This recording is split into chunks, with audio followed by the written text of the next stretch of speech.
Hello दोस्तों, आप सभी का मेरे YouTube चैनल में स्वागत है। आज हम पढ़ेंगे अध्याय 1 जीवों का विकास का लेक्चर 4, जिसमें आज का हमारा टॉपिक है डार्विन के अवलोकन, ऑब्जर्वेशन ऑफ डार्विन।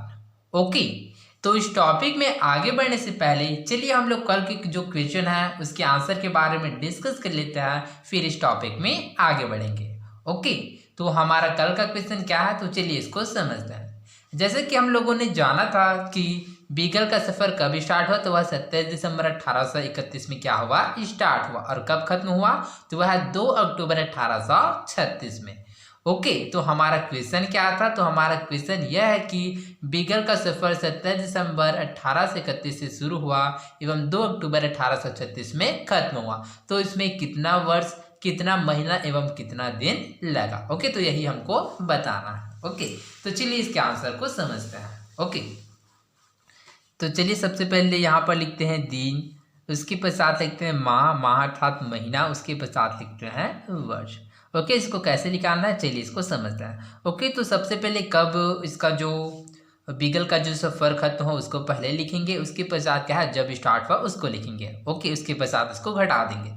जैसे कि यहाँ पर कब स्टार्ट हुआ, 2 अक्टूबर 1836 में। ओके, तो सबसे पहले इसको लिखते हैं, तो इसका तारीख कितना था, 2 अक्टूबर था। 2 और अक्टूबर की वर्ष का कितना महीना होता है, तो अक्टूबर वर्ष का 10वां महीना होता है। इस वजह से यहाँ पर माह में लिखेंगे 10 और वर्ष कितना है 1836। कितना है, तो वह है 1836। सॉरी, 1836, 1831 लिख दिया था मैंने। ओके, अब चलिए समझते हैं कि बीगल का जो सफ़र कब स्टार्ट हुआ, वह 27 दिसंबर 1831। ओके, तो चलिए अब इसको लिखते हैं, तो इसको लिखते हैं तो 27 और कितने में, दिसंबर। दिसंबर वर्ष का कितना महीना होता है, तो दिसंबर वर्ष का 12वां महीना होता है। ओके, तो यहाँ पर 12 लिखेंगे और 1831। ओके, अब चलिए इसको घटाते हैं। ओके, तो चलिए यहाँ से हम लोग दिन से स्टार्ट करेंगे। ओके,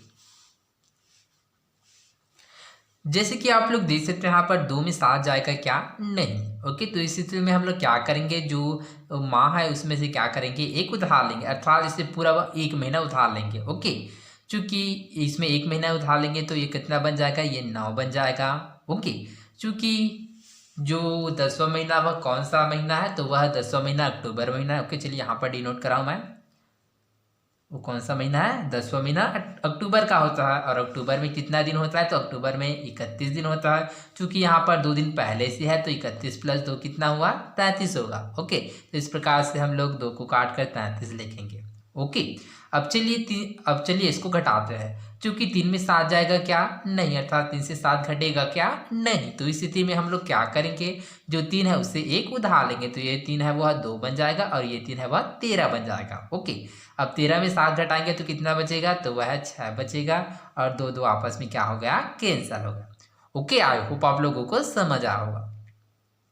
ठीक इसी प्रकार चलिए महीना को घटाते हैं, तो जैसे कि यहाँ पर 9 है, 9 से 12 घटेगा क्या, नहीं। तो इस स्थिति में हम लोग क्या करते हैं कि जो 1836 अर्थात जो वर्ष है उसमें क्या पूरा 1 वर्ष किसमें महीना में लेते हैं। ओके, तो यहाँ यह बन जाएगा 1835 हो जाएगा। चूँकि 1 वर्ष में हमको पता है 1 वर्ष में कितना महीना होता है, तो 1 वर्ष में 12 महीना होता है। चूँकि यहाँ पर 9 महीना पहले से है तो 12 + 9 करेंगे तो कितना होगा, 12 8 कितना होगा 20 और 1 बचा मतलब 21। ओके, तो ये हो जाएगा 21। ओके, ये कितना हुआ, 21। अब चलिए 21 से क्या है 12 को घटाते हैं। चूँकि 1 से 2 घटेगा क्या, नहीं। तो इस स्थिति में हम लोग क्या करेंगे, ये 2 से क्या कर लेंगे, उधार लेंगे, तो ये 2 बन जाएगा 1 और 1 बन जाएगा 11 बन जाएगा। ओके, इतना बन जाएगा 11। तो इस प्रकार से 11 से 2 घटाएंगे तो कितना बचेगा, तो वह 9 बचेगा और 1 1 आपस में क्या हो जाएगा, कैंसल हो जाएगा। ओके, अब चलिए 1835 में 1831 को घटाएंगे तो कितना बचेगा, तो 18 18 आपस में कैंसिल, 3 3 भी आपस में कैंसिल और 5 में से 1 घटाएंगे तो कितना बचेगा, तो वह है 4 बचेगा। अर्थात इस प्रकार से हमको आंसर क्या मिला, तो 4 वर्ष 6 माह 6 दिन। ओके, तो इस प्रकार से हम लोग कह सकते हैं कि बीगल का सफ़र कितने दिनों तक चला या फिर बीगल का सफ़र कब खत्म हुआ, तो बीगल का सफ़र 4 वर्ष 9 माह 6 दिन लगा। ओके, तो इस प्रकार से हम लोग इसको ज्ञात कर सकते हैं। ओके, तो आप लोग याद रखिएगा। ओके, तो आप लोगों के एक माइंड में क्वेश्चन आ रहा है कि हम इसको डायरेक्ट कर सकते हैं क्या 1831 से 1836। ओके, तो यदि सामान्यतः ऐसे देखें कि 1831 में आई मीन 1836 में हम 1831 को घटाएंगे तो हमको ऐसे रफली कितना 5 वर्ष मिल जाएगा, किंतु यह एग्जैक्ट है क्या? नहीं। ओके, तो हमको एग्जैक्ट निकालने के लिए क्या है, इसको सिस्टमेटिक तरीके से निकालना पड़ेगा ताकि हम लोगों को एग्जैक्ट दिन पता चल जाएगा कि हमको कितना कितना वर्ष, कितना माह एवं कितना दिन लगा। ओके, तो इस प्रकार से हम लोग कह सकते हैं कि बीगल का जो सफ़र है वह 4 वर्ष 9 माह एवं 6 दिनों तक चला। ओके, तो आई होप आप लोगों को समझ आ होगा। ओके, तो बिना देर किए चलिए बढ़ते हैं हमारे आज के टॉपिक में। हमारा आज का टॉपिक है डार्विन के अवलोकन, ऑब्जर्वेशन ऑफ डार्विन। ओके, तो डार्विन के अवलोकन इसमें हम लोग क्या जानेंगे। ओके, तो जैसे कि मैंने प्रीवियस लेक्चर में बताया था कि डार्विन ने क्या बीगल नामक जहाज के द्वारा क्या है बहुत सारे महाद्वीप का क्या किया, सफर किया और बहुत सारे क्या एक्सपीरियंस अर्थात अनुभव को प्राप्त किया। तो इस टॉपिक में हम लोग जानेंगे कि डार्विन ने अपने सफर के दौरान किस प्रकार से अवलोकन किया एवं क्या क्या अवलोकन किया। ओके, तो चलिए बढ़ते हैं हमारे आज के टॉपिक में। बीगल के सफर के दौरान डार्विन के कुछ महत्वपूर्ण अवलोकन इस प्रकार हैं जिससे उन्हें जीवों के विकास का सिद्धांत प्रतिपादित करने में मदद मिली। ओके, तो बीगल के सफर के दौरान क्या है डार्विन ने बहुत सारे क्या है महत्वपूर्ण अवलोकन किया। ओके, ताकि उसको क्या है जीवों के विकास का सिद्धांत प्रतिपादित करने में सहायता मिला। ओके, तो चलिए इसको समझते हैं। सफर के दौरान डार्विन ने समुद्र के पानी के नमूनों का अध्ययन किया, तो उसमें उन्हें कई प्रकार के जीव दिखे और वे चकित रह गए। ओके, तो जैसे कि हम लोग जानते हैं कि जो डार्विन ने अपना सफ़र किससे स्टार्ट किया, तो उसने HMS नामक HMS बीगल नामक जहाज में क्या है अपना यात्रा शुरू किया। ओके, तो इस प्रकार से वह समुद्र के रास्ते में गया तो उन्होंने क्या समुद्र के पानी का ऑब्जर्वेशन किया अर्थात समुद्र के पानी का अवलोकन किया। तो उन्होंने पाया कि उसमें क्या बहुत सारे जीव है जो कि क्या है एक दूसरे से क्या है जुड़े हुए हैं। अर्थात इस प्रकार से उन्होंने देखा तो वह आश्चर्यचकित हो गए।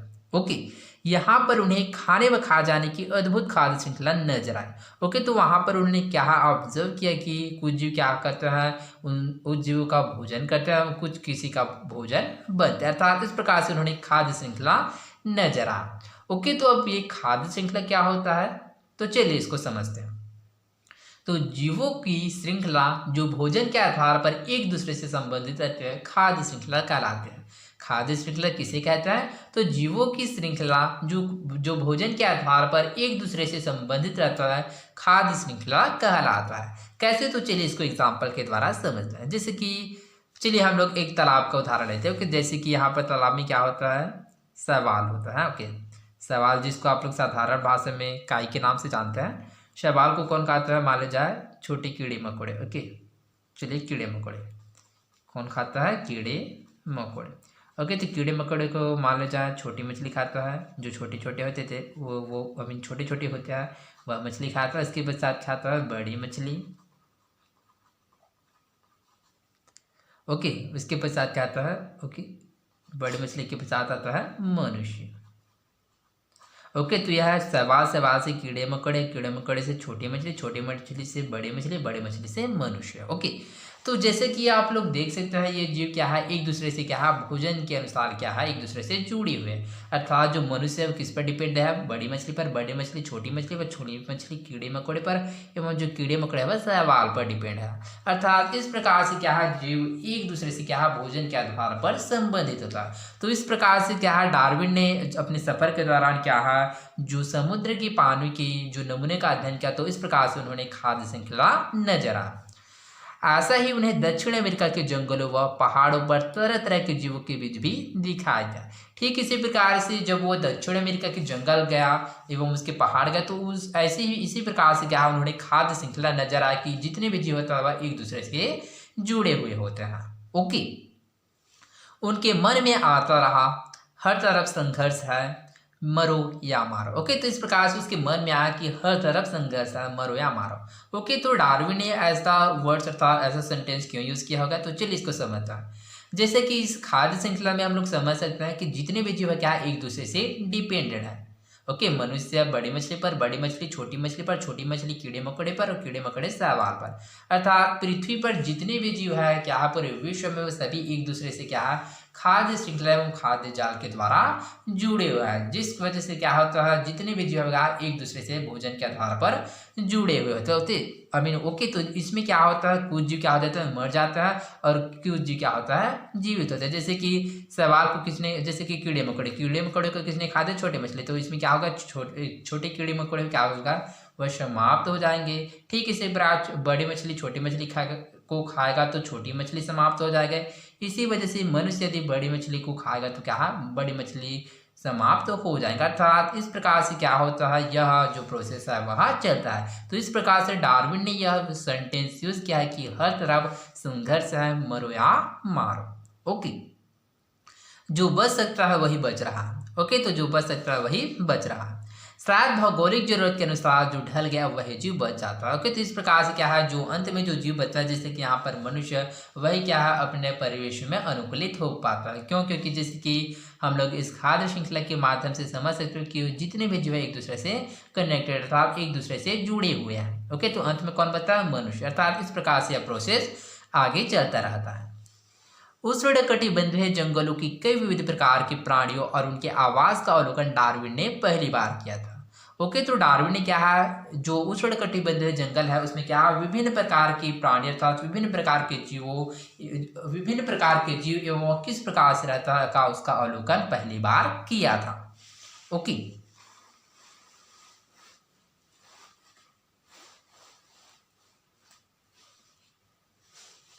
जैसे कि हम लोग चित्र 4 में देख सकते हैं डार्विन द्वारा संग्रहित विशालकाय रिच का जीवाश्म। ओके, तो डार्विन ने क्या अपने सफर के दौरान क्या है एक जो रिच नामक जो जीव है उसका जीवाश्म को प्राप्त किया। ओके, जैसे कि हम लोग देख सकते हैं दक्षिण अमेरिकी पहाड़ों के ऊपर उन्हें ऐसी चट्टानें मिली जिनमें समुद्री जीवों के जीवाश्म मिले। ओके, तो जब डार्विन ने क्या है दक्षिण अमेरिका के पहाड़ के ऊपर एवं चट्टान में गया तो उन्होंने पाया कि क्या समुद्र जीवों के जीवाश्म था, समुद्र में स्थित जो जीव होता है उसके जीवाश्म था जीवों के अवशेष मिले। साथ ही उन्हें एक ऐसे भूकंप का अनुभव हुआ जिससे समुद्र की सतह लगभग 3 मीटर तक ऊंची हो गई थी। ओके, तो उस स्थान पर उसको यह भी अनुभव हुआ कि शायद यहाँ पर भूकंप आया होगा जिसकी वजह से क्या है जो समुद्र की सतह क्या वह लगभग 3 मीटर तक ऊंचा हो गया था। इस प्रकार का अवलोकन यह दर्शा रहा था कि समय के साथ महाद्वीप और महासागर में व्यापक रूप से बदलाव आ सकता है। तो इस प्रकार का जो अवलोकन उसको दर्शा रहा था कि समय के अनुसार क्या होता है महाद्वीप और महासागर में भी परिवर्तन आ सकता है। ओके, रेतीले समुद्री किनारों के स्थान पर ऊंची चट्टानों से घिरे समुद्री किनारों के अवलोकन से डार्विन यह अनुमान लगा पाए कि निरंतर चलने वाली प्रक्रियाओं से भी पृथ्वी की सतह पर परिवर्तन आ सकता है। ओके, तो इस प्रकार से जब समुद्र के रेतीले किनारे स्थान पर गया तो उन्होंने पाया कि क्या है जिस प्रकार से चट्टानों से जिस प्रकार से क्या होता है जीवों में परिवर्तन होता है तो इस प्रकार से उन्होंने ऑब्जर्व किया कि पृथ्वी पर चलने वाले निरंतर प्रक्रिया से भी क्या है जो पृथ्वी की जो सतह उस पर भी परिवर्तन आ सकता है। विशाल का विलुप्त स्तनधारियों सरीसृपों इत्यादि के जीवाश्मों से उन्हें पता चला कि पूर्व के जीवों और वर्तमान के जीवों में भिन्नता के साथ साथ समानता भी है। ओके, तो इस प्रकार से क्या है जैसे कि विलुप्त स्तनधारी हो गया, सरीसृप हो गया। सरीसृप किसे कहते हैं तो चलिए इसको समझते हैं। ओके, तो ऐसे सजीव जो पृथ्वी या धरती पर क्या करता है सरक कर चलता है ऐसे जीव को क्या बोला जाता है सरीसृप कहते हैं। जैसे कि सांप हो गया, छिपकली हो गया, केचुए हो गया, मगरमच्छ हो गई, क्या है सभी सरीसृप जीव है। ओके, तो जैसे इसके नाम से स्पष्ट है सरीसृप अर्थात सरक कर। ओके, तो ऐसे याद रख सकते हैं कि ऐसा जीव जो सरक कर चलता है उसको क्या बोलते हैं सरीसृप कहते हैं। ओके, तो जो तो डार्विन ने क्या किया तो उन्होंने पाया कि विशाल का विलुप्त स्तनधारी एवं सरीसृप इत्यादि के जीवाश्म से उन्हें पता चला कि जो पहले में स्थित जो जीव है और जो अभी के समय में जीव है उसमें क्या था भिन्नताओं के साथ साथ समानता भी है। ओके, अर्थात पृथ्वी की सतह पर परिवर्तन के साथ साथ जीवों में भी परिवर्तन आया होगा। तो इस प्रकार से उन्होंने ऑब्जर्व किया कि जिस प्रकार से पृथ्वी की सतह पर परिवर्तन आता है ठीक इसी प्रकार जीवों में भी परिवर्तन आया होगा। ओके, जैसे कि हम लोगों ने इस जो चैप्टर है था जीवों का विकास के डेफिनेशन में जाना था कि जीवों का विकास से तात्पर्य क्या होता है, तो जीवों का समय के अनुसार बदलाव को ही जीवों का विकास कहते हैं। ओके, तो इसमें क्या होता है, मेनली जीवों का क्या होता है, समय के अनुसार बदलाव होता है, जिसकी वजह से क्या होता है, उसमें थोड़े बहुत बदलाव आता है, जो कि लंबे समय के बाद क्या है, एक नए प्रजाति के रूप में दिखाई देता है। अर्थात इस प्रकार से क्या है, उस जीव में क्या हुआ, तो भिन्नता के साथ साथ समानता भी है। ओके, क्या आप जानते हैं 1938 में अफ्रीकी तट के किनारे जब मछुआरों ने एक मछली जैसा जीव पकड़ा तब तहलका मच गया, क्योंकि तब तक यह मान्यता थी कि डायनासोर के साथ ये विलुप्त हो गया। ओके, तो जब अफ्रीकी तट के किनारे क्या है, मछुआरों ने क्या है 1938 में क्या है एक मछली जैसा जीव पकड़ा, तब क्या है तहलका मच गया। क्योंकि उस समय मान्यता था क्योंकि उस समय यह मान्यता था कि जैसे कि आप लोग इस जीव को देख सकते हैं, यह क्या था, डायनासोर के समय ही विलुप्त हो गए थे, इसे सिल्केंथ नाम दिया गया। ओके, तो इस जीव को क्या नाम दिया गया, इसको सिल्केंथ नाम दिया गया। इसमें कुछ विशेषता उभयचरों की थी और कुछ मछलियों की। ओके, तो इसकी विशेषता क्या है, कुछ उभयचरों की भी थी और कुछ मछलियों की थी। उभयचर किसे कहते हैं, तो चलिए इसको समझते हैं। ओके, जैसे कि मैं यहाँ पर डी नोट कराऊँ। ओके, तो उभयचर ओके, तो उभयचर को क्या बोलते हैं, उभयचर को इंग्लिश में एम्फीबिया कहते हैं। क्या बोलते हैं, एम्फीबिया, AMPHIBIA, क्या बोलते हैं, एम्फीबिया। ओके, तो यहाँ पर EMPHI एम्फी का मतलब होता है ड्यूल अर्थात DUL, ड्यूल मतलब होता है दो, और बिया अर्थात BIA का मतलब होता है बिया अर्थात लाइफ अर्थात जीवन। ओके, तो इस प्रकार से हम लोग कह सकते हैं कि एम्फीबिया का मतलब क्या होता है, डूल, और बिया का मतलब होता है लाइफ अर्थात दो जीवन, अर्थात ऐसा जीव जो जल एवं स्थल दोनों में होता है उसको क्या बोलता है, उभयचर कहते हैं। ओके, तो जैसे कि मेढक हो गया, इक्थोफियस हो गया, ये क्या होता है, उभयचर होता है। क्यों, क्योंकि यह जल में भी रहता है एवं स्थल में भी रहता है। ओके, तो इस प्रकार से ये जो जीव है अर्थात सिल्केंथ नामक जो जीव है, इसका जो विशेषता क्या है, उभयचरों के अनुसार भी थी और मछलियों की तरह भी थी। ओके, उस समय यह माना गया कि इसका विकास रुक गया है। ओके, तो उस समय क्या है, इसको माना गया कि जो सिल्केंथ नामक जीव है, इसका जो विकास है वह रुक गया है। अतः इसे लंबे समय तक जीवित जीवाश्म कहा गया। इस वजह से इसको क्या है, बहुत लंबे समय तक इसको जीवित जीवाश्म कहा गया। ओके, परंतु अब हम जान गए हैं कि इसमें विकास की प्रक्रिया अभी भी हो रही है, इसलिए इन्हें जीवित जीवाश्म कहना ठीक नहीं होगा। ओके, तो किंतु जैसे जैसे समय बदलता गया तो लोगों ने ऑब्जर्व किया कि ये जो जीव है क्या है, इसमें परिवर्तन हो रहा था, इस जीव का क्या हो रहा है, विकास हो रहा है। इस वजह से इन्होंने ऑब्जर्व किया कि इसको जीवित जीवाश्म कहना ठीक नहीं होगा। ओके, तो आई होप आप लोगों को समझ आ होगा। ओके, तो आप लोग इसमें याद रखिएगा, आप लोगों के लिए क्वेश्चन है। ओके, तो आप लोग इस क्वेश्चन का आंसर कमेंट बॉक्स में बताइएगा कि जीवित जीवाश्म किसे कहता है। ओके, तो आप लोग इस क्वेश्चन का आंसर बताइएगा कि जीवित जीवाश्म किसे कहता है। फिर हम लोग इसको अगले लेक्चर में क्या करेंगे, डिस्कस करेंगे कि जीवित जीवाश्म किसे कहता है। ओके, तो आई होप आप लोगों को समझ आ होगा। ओके, तो आई होप आप लोगों को डार्विन का अवलोकन समझ आ होगा। ओके, तो चलिए आप लोगों को आई थिंक इसको अगर ठीक से समझ नहीं आया होगा तो चलिए मैं इसको एक सिंपल वे में और अच्छे से समझाता हूँ, कि ताकि इसके जो कीवर्ड्स है अर्थात कुछ वर्ड है उसको क्या है आप लोग आसानी से याद रखकर क्या है इस पूरे डार्विन के अवलोकन को क्या है आसानी से याद रख सकते हैं। ओके, तो चलिए इसको समझते हैं। ओके, तो जैसे कि डार्विन का अवलोकन कहाँ से स्टार्ट हुआ, तो डार्विन का अवलोकन समुद्र से स्टार्ट हुआ। कहाँ से स्टार्ट हुआ, समुद्र से स्टार्ट हुआ। समुद्र के बाद कहाँ गया वह, सबसे पहले दक्षिण अमेरिका गया। कहाँ गया, दक्षिण अमेरिका। उसके पश्चात कहाँ गया, उष्णकटिबंधीय जंगल में, उष्णकटिबंधीय जंगल में। ओके, उसके पश्चात कहाँ गया, दक्षिण अमेरिका के पहाड़ व चट्टान में। दक्षिण अमेरिका के पहाड़ एवं चट्टान। ओके, तो वहाँ के बाद वहाँ के बाद जो डार्विन कहाँ गए, उसके पश्चात रेतीले समुद्र में गए। वहाँ पर भी उन्होंने ऑब्जर्व किया कि किस प्रकार से जो समय के अनुसार पृथ्वी की सतह पर बदलाव आता है। ओके, इसके पश्चात अंत में वो कहाँ गए, तो उसके पश्चात उन्होंने ऑब्जर्व किया कि जीवों में ऑब्जर्व किया कि किस प्रकार से जीवों में क्या होता है, उसमें सिमिलैरिटीज अर्थात समानता एवं विभिन्नता अर्थात विशाल का विलुप्त, जैसे कि स्तनधारी सरीसृप जीवाश्म का अध्ययन किया। ओके, तो इन्होंने पाया कि क्या है, किस प्रकार से जीवों में क्या होता है, कुछ सिमिलैरिटीज अर्थात समानताएं होता है एवं कुछ क्या होता है, भिन्नता होता है। ओके, तो चलिए जैसे कि हम लोगों ने इस पैराग्राफ को पढ़ा, जैसे कि डार्विन का अवलोकन में हम लोगों ने जाना कि वह कहाँ कहाँ गए। ओके, तो चलिए इसको हम लोग इसके द्वारा क्या है अच्छे से और समझते हैं। ओके, तो चलिए समझते हैं। सबसे पहले डार्विन ने अपना सफ़र कहाँ से स्टार्ट किया, तो डार्विन ने सबसे पहले अपना जो सफ़र वह समुद्र के द्वारा स्टार्ट किया। ओके, तो उन्होंने समुद्र में क्या किया, तो उन्होंने समुद्र में ऑब्जर्व किया कि क्या है, उन्होंने क्या है पानी के नमूनों का ऑब्जर्व किया। तो उन्होंने पाया कि बहुत सारे जीव है वहाँ पर, कहाँ पर, तो है समुद्र के जीव पर। तो उन्होंने ऑब्जर्व किया कि एक जीव दूसरे जीव पर क्या है, निर्भर है। तो ठीक इसी प्रकार जब उन्होंने दक्षिण अमेरिका के जंगल एवं पहाड़ पर गए तो उन्होंने वैसे ही सेम चीज़ क्या है, उन्होंने वहाँ भी देखा कि जितने भी जीव क्या है एक दूसरे से क्या है खाद्य श्रृंखला के द्वारा जुड़े हुए हैं। ओके, तो इस प्रकार से उन्होंने कहा कि हर तरफ संघर्ष है, मरो या मारो।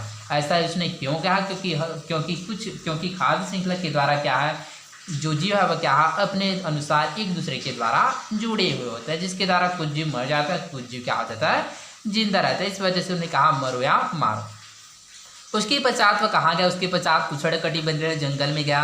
वहाँ पर भी क्या है जो डार्विन ने क्या है विभिन्न प्रकार के जीवों का क्या किया, ऑब्जर्वेशन के साथ उन्होंने यह पाया कि क्या है वह किस प्रकार से अपने आवास में रहता है। ओके, तो उष्णकटिबंधीय जंगल का जो डार्विन ने क्या ऑब्जर्वेशन पहली बार किया था।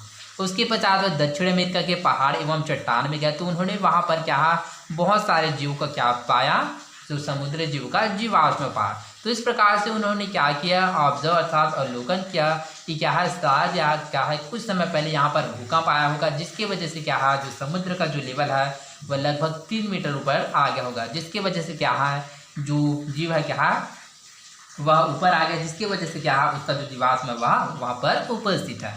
ओके, इसके साथ ही क्या है वह रेतीली समुद्र में गया। तो रेतीली समुद्र में उसने क्या ऑब्जर्व किया, तो रेतीली समुद्र में उसने ऑब्जर्व किया कि किस प्रकार से पृथ्वी पर क्या है निरंतर चलने वाली प्रक्रिया स्थिति क्या है जो पृथ्वी की सतह पर भी परिवर्तन आ सकता है। ओके, तो अंत में उसने क्या किया, जो जीव है उस पर ऑब्जर्वेशन किया कि विशाल का विलुप्त स्तनधारी सरीसृप और जीवाश्म। ओके, तो उन्होंने क्या किया, जो विलुप्त हुए जैसे कि स्तनधारी जीव एवं सरीसृप जीवों का जो विलुप्त है जीव और जो आधुनिक समय में उपस्थित जो जीव है उसमें क्या किया, तुलना किया अर्थात अवलोकन किया। तो उन्होंने पाया कुछ में कुछ समानता भी और कुछ विभिन्नता है। उसमें समानता क्यों है, क्योंकि वो जीव है क्या उसी जीव से उत्पन्न हुए हैं। और उसमें भिन्नता क्यों है, क्योंकि जीवों में क्या होता है समय के अनुसार कुछ बदलाव आता है, जिसकी वजह से क्या है एक लंबे समय के बाद एक नए प्रजाति देखने को मिलता है। इस वजह से उसमें क्या आता है विभिन्नता आते हैं। आई होप आप लोगों को इस तरह से भी आप लोगों को इजी वे में समझ आया होगा कि डार्विन के अवलोकन अर्थात डार्विन के जो ऑब्जर्वेशन थे वह क्या थे। ओके, तो आई होप आप लोगों को समझ आया होगा। तो आज के लिए बस इतना ही, मिलते हैं अगले वीडियो में। धन्यवाद।